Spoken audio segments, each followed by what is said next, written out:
Kita bahas lebih dalam terkait oknum anggota BRIMOB yang jadi tersangka diduga akibat menganiaya pelajar hingga meninggal dunia bersama Ketua Yayasan Lembaga Bantuan Hukum Indonesia YLBHI Muhammad Isnur dan staf ahli Kapolri Irjen Purnawirawan Arianto Sutadi. Selamat malam Bung Isnur, Pak Arianto. Selamat malam. Selamat malam Pak Isnur. Semoga sehat selalu. Baik, Bung Isnur, Anda sudah mengeluarkan pernyataan awal ya sebelumnya di media. Nah, pada kesempatan ini silakan disampaikan lagi apa yang Anda kritisi khususnya dalam kasus yang terjadi di Tual di Maluku ini. Ya, pertama tentu kita menyampaikan duka cita yang mendalam ya untuk keluarga ya. Semoga diberikan kekuatan dan ketabahan. Amin. Dan juga mendapatkan pemulihan dan rehabilitasi buat keluarganya. Itu yang pertama penting sekali, jangan lupakan korban. Ya. Yang kedua, kami mencatat bahwa gini, ini peristiwa bukan sekali. Betul. Peristiwa yang kami temukan cukup sering. Belum lama sebelumnya peristiwa Afan. Itu kabarnya seperti apa gitu. Sebelumnya peristiwa di Seruyan, Gijik meninggal juga. Sebelumnya di Seluma, sebelumnya di Muko-Muko. Jadi peristiwa kekerasan oleh aparat ya, dipertontonkan dengan telanjang di mata kita itu sangat sering. Jadi saya mendesak dan kita juga sudah sampaikan ke Komisi Reformasi Kepolisian dan juga sampaikan ke Kapolri waktu pertemuan di Mabes Polri bahwa jadikan ini pelajaran dan perubahan secara standar operasional gitu. Saya bertanya, kok bisa BRIMOB itu melakukan operasi atau melakukan penghadangan masyarakat seperti itu? Itu kan bukan tugasnya BRIMOB. Ya. BRIMOB itu kan tugasnya untuk satuan kombat ya. Satuan-satuan yang harus menangani kerusuhan yang berskala masif gitu. Kenapa urusan masyarakat, kenakalan remaja gitu, anak berdasarkan hukum pakai BRIMOB yang turun? Itu sangat berlebihan dan tidak sesuai fungsinya. Makanya saya mendesak Kapolri dan juga pemerintah mengevaluasi.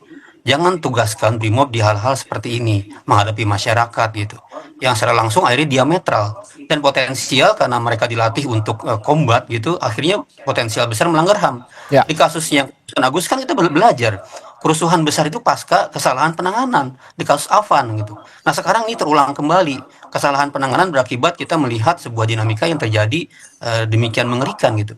Jadi ini harus menjadi pelajaran utuh. Yang kedua juga saya meragukan kok ada aparat yang tidak tahu standar hukum acara. Kalau ada orang atau terduga bersalah, kan harusnya jelas bagaimana penindakannya. Ada penangkapan, ada proses, apalagi anak, itu ada undang-undang SPPA gitu. Dan juga ada misalnya peraturan Kapolri tentang implementasi HAM. Itu nggak boleh melakukan kekerasan. Saat demo dan chaos aja, saat kerusuhan, itu nggak boleh melakukan kekerasan. Kan Oke. itu ini lagi damai, lagi di kampung ada kekerasan. Jadi saya juga meragukan apakah ada pendidikan yang serius ya untuk dipahami dan ditaati, dihormati untuk implementasi hak asasi manusianya. Padahal peraturannya ada gitu. Jadi itu keseluruhannya. Ada pertanyaan dari Bung Isnur tadi, apakah ada pendidikan yang serius juga terhadap, tapi sebelum saya tanyakan itu kepada Pak Arianto, saya punya pertanyaan Pak Arianto. Ini kan oknum BRIMOB ini menduga korban pelaku balap liar ya, katanya dugaannya ada pelaku balap liar. Tapi melihat kondisi seperti itu, saya ingin juga mengetahui prosedurnya, SOP-nya. Apakah memang langsung ditindak seperti itu di jalan? Dan saya yakin juga ini kan masalah kenakalan remaja. Seperti yang disinggung tadi Bung Isnur. Semua orang pernah nakal pada saat remaja. Termasuk bapak-bapak polisi yang terhormat juga saat muda saya yakin pernah banyak yang nakal juga. Tapi apakah mesti ditindak sekeras itu, sedemikian rupa di jalan? Seperti yang terjadi di Tual itu Pak Arianto. Itu sama sekali tidak ada dalam prosedur itu Pak. Dan Oke. BRIMOB itu nyekat orang yang lain kayak gitu, kemudian alasannya kebut-kebutan itu gak bisa diterima. Ini sudah jelas penyimpangan yang besar ya. Dan sayangnya ini terjadi, kita sudah berusaha keras ya untuk merubah. Kemarin itu kita dibilang jelek itu kan karena perilaku yang terdepan toh, Pak. Ya. Saya sudah ngucapkan 3 bulan yang lalu, Pak, itu rubah perilaku yang terdepan itu. Dengan cara mereka digerakkan betul-betul supaya menjadi pelayan yang baik gitu. Tapi sayangnya berturut-turut masih terjadi kayak gitu. Iya. Saya sama sekali nggak bisa nerima itu katanya diduga karena kebut-kebutan ataupun apa. Itu nggak ada SOP di situ itu. Dan lagi pula BRIMOB bukan tugasnya di situ memang. Yeah. Kalau dia patroli tidak ada mengadang orang itu dengan memukul itu. Itu namanya membunuh itu. Ya untungnya itu segera ditangani ya, dan kemudian paralel pidananya itu. Tapi saya pikir ini satu, menurut saya ingin sampaikan pada Bapak Kapolri ya, bahwa getaran untuk reformasi itu belum sampai ke depan. Saya mengusulkan kemarin ikrar Pak Kapolri itu ya, ikrar yang di Mabes itu diikrarkan juga oleh polisi yang terdepan di polsek-polsek, di Polres, sehingga anggota di lapangan itu tahu bahwa kita tuh harus berubah gitu. Ya. Ini kan kelihatan sekali bahwa mereka itu nggak tersentuh oleh gerakan untuk transformasi itu. Oke, artinya ikrar yang dilakukan ya di tingkat Polda ya kalau itu di Jakarta. Ini juga tidak ditularkan kepada bawahnya oleh Polda-Polda kepada Polres dan juga Polsek begitu Pak Arianto sementara ini. Iya, saya hanya melihat di YouTube kemarin diikrarkan di Mabes jam 12 malam. Tetapi saya belum dengar di Polda atau di Polres atau bahkan di Polsek. Kalau menurut hemat saya justru yang harus berikrar itu anggota yang di lapangan, Pak. Supaya anggota di lapangan itu langsung bisa berubah gitu. Kira-kira begitu. Tadi Bung Isnur juga menyinggung soal sistem pendidikan yang diterapkan sebenarnya. Nah, ini saya punya catatan dari Kontras juga dan YLBHI. Ini punya catatan puluhan hingga ratusan kasus kekerasan polisi yang berujung kematian setiap tahun. Mulai dari 2019 sampai 2026. Apa yang menjadi penyebab utama pola ini? Rekrutmen, pelatihan, budaya militeristik BRIMOB, atau impunitas kira-kira? Pak Arianto. Kalau saya pribadi ya, saya itu dari polisi 50 tahun yang lalu, Pak. Jadi kebrutalan polisi di lapangan itu adalah karena pengawasannya itu tidak ketat, Pak. Pengawasan yang ketat itu tidak ketat. Pelanggaran yang kecil-kecil itu tidak tertindak oleh atasannya. Karena atasannya itu membiarkan. Akibatnya anggota yang terbiasa berperilaku kekerasan itu nggak berubah. Saya bikin tadi ya peraturan Pak Isnur dibilang tadi HAM itu. Saya bikin tahun 2009, Pak. Saya bikin waktu itu tak panggil semua LSM bahwa kita tuh harus begini, harus humanis. Itu saya kirimkan ke semua polsek, tapi sampai sekarang kelihatan dibaca apa tidak itu. Nah, makanya yang terjadi yang di lapangan itu. Jadi kalau saya sih pengawasan yang di lapangan yang kurang ketat gitu ya, sehingga banyak anggota yang berbuat gitu tidak kapok dan diikut-ikutan gitu. Dan kedua, tadi sistem penghubungan yang kurang jelas itu tadi. Kalau sekarang ini mudah-mudahan ada efek jerah sehingga yang lain-lain tidak akan mengikuti gitu. Kira-kira gitu. Bung Isnur, sesuai dengan apa yang disampaikan Pak Arianto bahwa pengawasan yang lemah sekali di tingkat yang paling bawah ini juga menjadi penyebab para anggota polisi ini brutal dan bertindak seperti jagoan? Iya, ya pengawasan adalah satu hal yang bolong ya. Selama ini justru kalau yang kami temukan kecenderungannya jadi impunitas. Jadi atasan atau kemudian atasan di atasnya lagi itu melindungi. Bahkan ada banyak kejadian di mana ketika dia dilaporkan, dia diperiksa oleh satuan pemeriksa, malah diperas lagi oleh satuan pemeriksa. Jadi bagian pengawasan bukannya mengawasi, malah kemudian menjadi pelanggar berikutnya gitu. Dan makanya kejadian sampai levelnya di Bima ya, Kapolres main narkotik, dulu di Kapolda main narkotik itu sampai level Kapolda gitu. Itu kejadian yang sudah jadi jamak. Nah, saya meyakini bahwa kebutuhan reformasi itu memang secara fundamental. Ini orang megang senjata, orang megang kewenangan, orang megang merasa punya seragam, dan dia di lapangan merasa beyond the law. Dia nggak pakai hukum lagi, standarnya sekarang harus digrounded. Orang-orang itu kalau belum paham standar yang dibilang tadi Pak Arianto, belum paham bagaimana hukum acara, nggak boleh turun. Dilarang dulu turun, grounded dulu. Kalau dia nggak punya psikologi yang matang untuk dewasa menggunakan seragamnya, jangan dulu bertugas gitu. Grounded dulu semuanya. Saya akan tanya ini langsung pada Pak Arianto. Pak Arianto, kalau belum siap untuk bertugas di lapangan, jangan dulu ditugaskan di lapangan, jangan dulu memakai seragam. Bagaimana mendeteksi orang-orang yang ada di tubuh Polri seperti ini lebih dini agar kejadian-kejadian seperti itu tidak terjadi lagi? Ya, intinya itu menggalakkan para pengawas yang di lapangan, Pak. Dengan tanggung jawab yang tinggi. Saya itu Pak ya, usulan grounded itu udah 10 tahun yang lalu Pak Isnur. Untuk penyidik maupun untuk petugas di lapangan yang enggak manusiawi itu di grounded saja. Tetapi saya nggak pernah dengar itu untuk itu. Tapi ya gitu tadi ya, yang namanya pengawasan mungkin sekarang ya akan bisa lebih kuat apabila para atasan di bawah itu diberi tanggung jawab. Mereka suruh bikin fakta integritas. Kalau anggotanya brutal maka dia juga ikut ditindak gitu. Mungkin barangkali dengan itu agak lebih ketat itu pengawasan ke bawah. Gitu. Jadi sekarang ini, jadi jangan yang ditindak cuma anggota yang di bawah, tapi atasannya juga harus ditindak juga, kena tindakan minimal akan ditegur dan sampai nanti terjadi di kesatuan yang lain. Gitu. Dan tambahan juga, perlu ini ada pengawasan eksternal, Mas. Kalau hanya internal saja kita udah nggak percaya, harus eksternal misalnya dengan cara memperkuat Kompolnas. Kompolnas perlu diperkuat. Atau dalam Komnas HAM, Ombudsman itu perlu diperkuat semua dalam akses untuk mengawasi, harus dibuat independen gitu.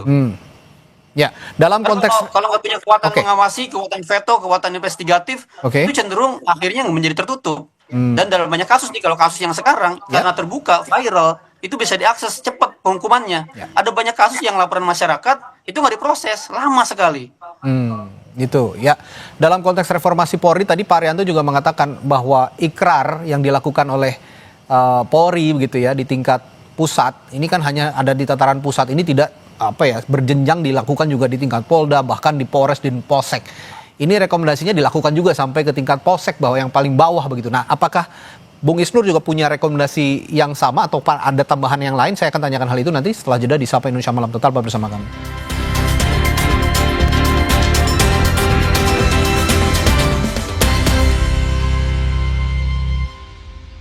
Puasa itu, aktivitas harus tetap jalan.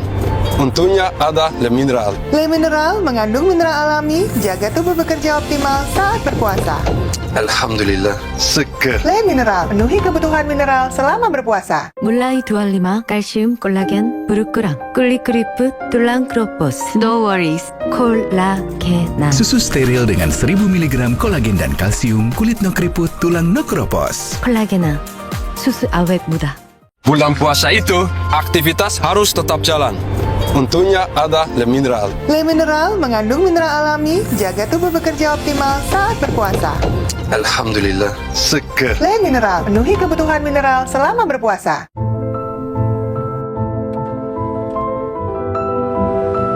Every mile is a collection of new discoveries.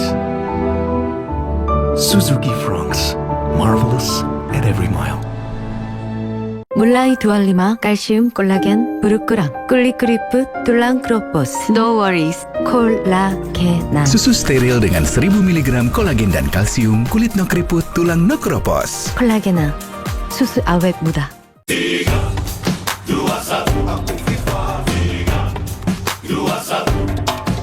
Sepanjang Ramadan, siapkan tubuh dengan 3 botol Aku Viva. Setara 2 liter air diminum dari buka sampai sahur. Biar satu harian puasa pasti sejuknya.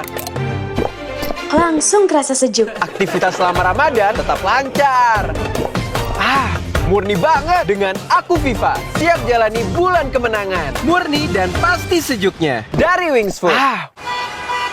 Baru setengah jalan, batuk pilek membandel jadi halangan. Activate, cepat redakan batuk membandel dan gejala pilek dengan Activate Plus Expectorant. Kemasan baru, kini terjangkau.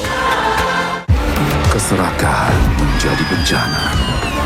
Nakula dan Sadewa mengembalikan kedamaian. Marjan, rayakan hari kemenangan. Ramen, yes! Wah, dari mie sedap baru. Legendaris Jepang, Hakata Chicken Ramen. Sugoi! Mie-nya lurus, kuah pahitannya yang putih dan creamy, flavorful khas Hakata. Yes, yes, yes! Tokyo Chicken Yakitori, perpaduan manis gurih umami khas Tokyo. Ada crispy tempuranya. Oishi! Mie-nya lurus, diseruput campur sur. Ramen yang the best, pasti ramen yes! Dari Wings Food. Sepanjang Ramadan, siapkan tubuh dengan 3 botol Aku Viva. Setara 2 liter air diminum dari buka sampai sahur. Biar satu harian puasa pasti sejuknya. Aku Viva, murni dan pasti sejuknya. Dari Wings Food. Keserakahan menjadi bencana. Nakula dan Sadewa mengembalikan kedamaian. Marjan, rayakan hari kemenangan. Tiap orang punya semangatnya masing-masing untuk memberikan yang terbaik. Terima kasih untuk kamu yang tidak bercerita, tapi selalu semangat 100%. Kopi Kapal Api, jelas lebih enak.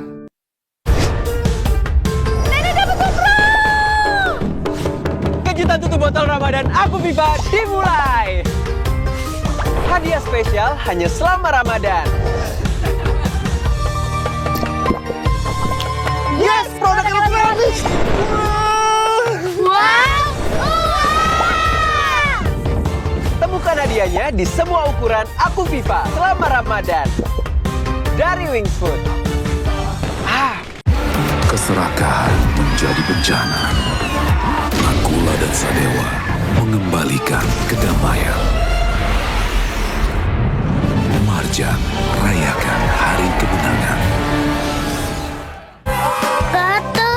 batu bakteri. Baju lembab mengundang bakteri, jadi bikin gatal dan bau. Pakai Soplin Antisep Deo Fresh baru. Deterjen dengan Auto Active Power. Bersihkan kotoran, bakteri, dan jamur. Soplin Antisep, solusi bersih, bebas bakteri, fresh seharian. Wingscare. Oma Opa, Happily Popok Celana Dewasa 3-in-1 ada sasetnya cuma 5.000. Promo nih, beli 4 gratis 1. Happily, ekstra serap, ekstra kering, ekstra tipis. Cus, diborong per saset cuma 5.000. Beli 4 gratis 1. Jadi easy.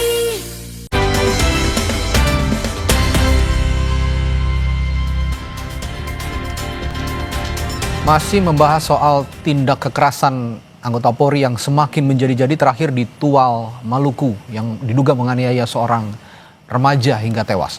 Tadi saya bertanya ke Bung Isnur untuk juga menindaklanjuti apa yang dikatakan oleh Pak Arianto. Rekomendasinya tadi, kalau ikrar reformasi Polri ya jangan di tingkat pusat saja, tapi juga dijawantahkan di tingkat Polda, Polres, bahkan ke yang paling bawah, yakni Polsek. Ada punya rekomendasi yang sama atau ada tambahan lain, Bung Isnur?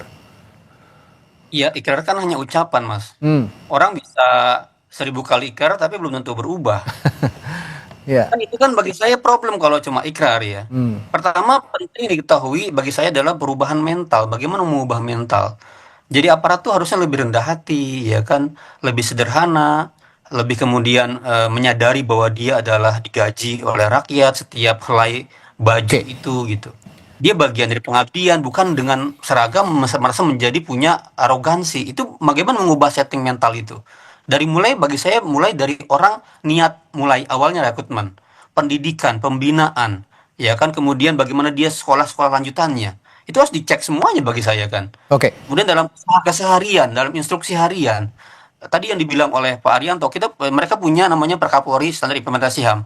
Dalam keseharian kami cek ketika lapangan, mereka tuh nggak paham peraturan-peraturan Kapolri itu, termasuk soal tindakan. Bagaimana tindakan dilakukan itu ada perkap soal tindakan upaya kepolisian, ada tahapan-tahapannya. Itu aja nggak dilakukan. Berarti ada segenap peraturan internal, ada undang-undang, ada undang-undang hak asasi manusia yang nggak dipahami, apalagi dilaksanakan. Ya, kalau saya melihat mungkin peraturannya sudah dibaca oleh mereka, sudah dipelajari, tapi begitu memakai seragam, sudah berasa si paling-paling, lupa semuanya akhirnya. Nah ini saya akan bertanya juga ke Pak Arianto. Tadi Bung Isnur menyinggung soal mental. Saya ingin menggambarkan betapa kronisnya kasus kekerasan yang dilakukan oleh anggota Polri dewasa ini, akhir-akhir ini. Hari ini kami juga menerima berita ada bintara remaja Polda Sulsel tewas di barak. Ini diduga dianiaya oleh seniornya. Nah kalau sudah begini, mereka menganiaya sesamanya, juniornya, apalagi ke masyarakat biasa. Apa yang harus dilakukan Pak Arianto? Yang dilakukan oleh polisi untuk merubah mentalitas itu Pak ya, sudah sejak dulu Pak, sejak awal kita dalam pendidikan. Di dalam pendidikan di polisi itu Pak ya, itu ada 3 aspek yang dididik di situ. Mental, profesional, sama fisik. Mentalnya itu nilainya 5 ya, profesionalnya itu 3, fisiknya 2. Jadi yang diutamakan lebih mentalnya itu Pak. Prakteknya tuh sudah kayak gitu Pak, pendidikan mental itu sudah kayak gitu. Dan yang namanya mental itu Pak, kalau polisi landasannya adalah tribrata. Tribrata itu satu adalah polisi adalah abdi utama daripada nusa dan bangsa. Artinya polisi itu pelayan. Jadi polisi itu sejak masuk dididik, kamu harus siap-siap menjadi pelayan, bukan penguasa. Itu sudah sejak saya dulu tahun 71, saya udah dididik kayak gitu Pak. Cuman di lapangan itu yang namanya pengaruh mental itu paling berat Pak untuk ditandingi gitu loh, karena lingkungan itu kayak gitu Pak. Itu kuatnya tuh untuk anggota di lapangan itu untuk bekerja tidak sesuai dengan aturan yang ada. Satu mengenai kepatuhan pada aturan itu. Kan kepatuhan pada aturan itu kan yang tahu kan cuma masyarakat di lapangan. Kalau pimpinannya kan belum tahu karena polisi itu tugasnya kan individu. Nah itulah yang sehingga mentalnya itu susah untuk membalikan seperti yang diidolakan gitu Pak. Ya, terakhir saya ingin membahas juga soal penanganan kasusnya, penanganan kasus pidananya yang dijerat oleh pidana terhadap oknum anggota Brimob ini. Nah, tadi kita juga menyimak Kapolri meminta bahwa ini semua dilakukan secara transparan dan berjanji akan diusut secara transparan di hadapan publik. Tapi di sisi lain KPAI juga meminta Komisi Perlindungan Anak Indonesia agar tidak ada intimidasi. Karena KPAI menemukan begitu ya, ada beberapa kasus kekerasan yang dilakukan oleh oknum anggota Polri ini ujung-ujungnya di tengah kasus yang sedang berjalan, keluarga korban diintimidasi dan beberapa kali praktik ini juga ditemukan oleh KPAI dan dilaporkan kepada KPAI. Bagaimana Polri memastikan ini tidak ada intimidasi kali ini di kasus Siditual ini? Ya, itu temuan-temuan yang sering terjadi pada masa lalu ya Pak. Tapi kalau untuk sekarang ini, di dalam masa reformasi ini, saya kira tidak ada yang berani kita itu melakukan gitu. Dan yang jelas ya, sekarang tadi Pak Kapolri sampaikan, masalahnya paralel Pak, antara etik dan pidananya paralel. Dan ini ya, ini yang kenakan bukan tindakan pidana kekerasan, tapi itu kan 14 tahun yang di bawah umur itu. Bisa kena pidana anak, masih masuk golongannya kan gitu ya. Jadi untuk itu Pak ya, intimidasi saya yakin ya nggak akan mungkin ada. Kalau toh ada, pasti nanti yang ditindak adalah atasannya Pak itu, bukan pada anggotanya yang bersangkutan, tapi pimpinannya pasti akan kena tindakan tegas untuk itu. Jadi sekarang ini itu dengan adanya tindakan yang paralel itu, kemudian transparansi, diawasi semua orang, saya kira polisi betul-betul bukan pura-pura nih, serius betul. Hanya saya ingin mengingatkan pada Pak Kapolri, mudah-mudahan beliau juga menindak atasannya yang tidak bertanggung jawab, yang tidak misalkan dan sebagainya itu ditindak gitu sehingga kan tidak ikut-ikut gitu. Dari kasusnya Gama di Semarang itu kan lucu, udah diputus bersalah tapi nggak dipecat juga. Bahkan Kapolres yang menceritakan tentang bahwa itu adalah perburuan terhadap orang yang sedang balap liar padahal salah, malah dapat prestasi terus. Di kasus Afan misalnya sampai sekarang nggak ada tindak pidananya, proses pengadilannya nggak ada. Itu banyak sekali kasus yang kemudian nggak jelas di ujung-ujungnya. Memang sekarang mungkin kita punya perhatian, tapi kalau sebelum dia diputus bersalah di pengadilan dengan putusan maksimal, kita belum percaya itu terjadi. Jadi kita harus juga menawarkan sebenarnya Mas, adalah ke depan kita penting merumuskan semacam kalau ada kejadian seperti ini, investigasinya itu bukan oleh internal, tapi oleh eksternal. Harusnya ke depan misalnya kalau ada lembaga investigatif di luar, Kompolnas seperti itu. Sebelum itu nanti dijawab oleh Pak Arianto, kami punya juga berita terbaru dari Kapolda Maluku, Irjen Dadang Hartanto yang menegaskan anggota BRIMOB yang menganiaya pelajar hingga tewas di Tual terancam sanksi pemberhentian tidak dengan hormat. Kapolda menyatakan sidang etik anggota BRIMOB ini akan dilaksanakan pada Senin 23 Februari besok. Hari Senin. Ya, terancam dipecat ya? Enggak. Ancaman sanksinya adalah BTDA. BTDA itu pecat. Jenderal, percepatan penanganan kasus ini apakah ada tekanan dari Mabes Polri atau enggak? Kita menyadari bahwa tindakan tersebut tidak bisa ditolerir, tindakan kekerasan. Itu sejak awal sudah saya arahkan seperti itu. Tadi ada jaminan ini akan ada penanganan kasus yang lebih transparan. Tadi Kapolda Maluku mengatakan ini ancamannya akan ada PTDH. Tapi saya menyinggung soal tadi Bung Isnur mengatakan harus ada juga pihak eksternal yang dilibatkan dalam menangani kasus-kasus seperti ini dari Polri. Saya ingin juga minta tanggapan singkat terhadap Pak Arianto, silakan Pak. Kalau Pak Kapolri sekarang sifatnya terbuka Pak. Siapapun yang mau mengikuti jalannya ini pasti akan terbuka. Nah, kemudian kalau ada institusi lain yang diberikan kewenangan untuk menginvestigasi di negara-negara memang itu ada ya. Sampai sekarang sayangnya di Indonesia itu tidak ada. Sehingga semua itu yang menginvestigasi dalam polisi sendiri dan itu dicurigai bahwa itu jeruk makan jeruk kan gitu kan, tidak mempan gitu. Ya kalau memang itu ada usulan gitu ya diusulkan saja ke DPR. Karena itu harus pakai undang-undang untuk merubah itu. Karena nggak mungkin bisa dirubah seperti Kompolnas sekarang. Kompolnas kan masih di bawah PP, peraturan pemerintah gitu ya. Nanti untuk meningkatkan kemampuan daripada Kompolnas itu pun, itu kalau menurut saya sih perlu itu ditingkatkan dalam undang-undang. Sehingga lebih ketat pengawasannya itu. Kira-kira begitu. Bung Isnur singkat, ini jadi momentum terakhir untuk bersih-bersih? Iya, ini momentum terakhir dan kita bertanya kepada Komisi Reformasi Kepolisian, ini kok lama sekali ya kabarnya gitu. Nggak ada kabar apa sih yang dirumuskan oleh mereka gitu. Apakah hal ini sudah mencakup di rekomendasi mereka gitu. Yang kedua juga di DPR. DPR ini kan banyak sekali move-nya, statement-nya ya. Saya berpikir kok DPR kayak defense gitu. Harapan masyarakat itu besar sekali untuk kita memiliki Polri yang mengayomi, melindungi, menghargai asasi manusia, tidak korup gitu. Maka ini adalah momentum yang sangat baik untuk kita menggunakan secara maksimal gitu. Dan momentum ini harus dipakai dengan sistematis. Makanya Komisi Reformasi Polri harus keluar segera rekomendasinya. Baik, saya kira tanpa harus ditanyai satu persatu, masyarakat Indonesia akan sepakat bahwa apa yang terjadi di tubuh Polri saat ini sudah kronis, tidak hanya melakukan tindak kekerasan, bahkan menjadi bekerja sama dengan bandar narkoba, lalu juga sudah melakukan kekerasan terhadap alih-alih melakukan perlindungan malah melakukan kekerasan terhadap masyarakat. Ini harus serius, harus benar-benar bisa diawasi dengan transparan oleh publik sehingga siapapun yang akan bertindak semena-mena di tubuh Polri ini akan berpikir dua kali ke depannya berkaca dari kasus yang terjadi di Tual, Maluku. Terima kasih Bung Isnur dan Pak Arianto sudah berbagi pandangannya di Sapa Indonesia Malam hari ini. Kita jumpa lain waktu ya Pak, Bung Isnur. Selamat malam, sampai jumpa. Terima kasih, selamat malam. Selamat malam, sampai jumpa. Saudara, bayi monyet di Ichikawa, Jepang yang ditolak induk kandungnya sejak lahir kini bisa membuat warganet tenang karena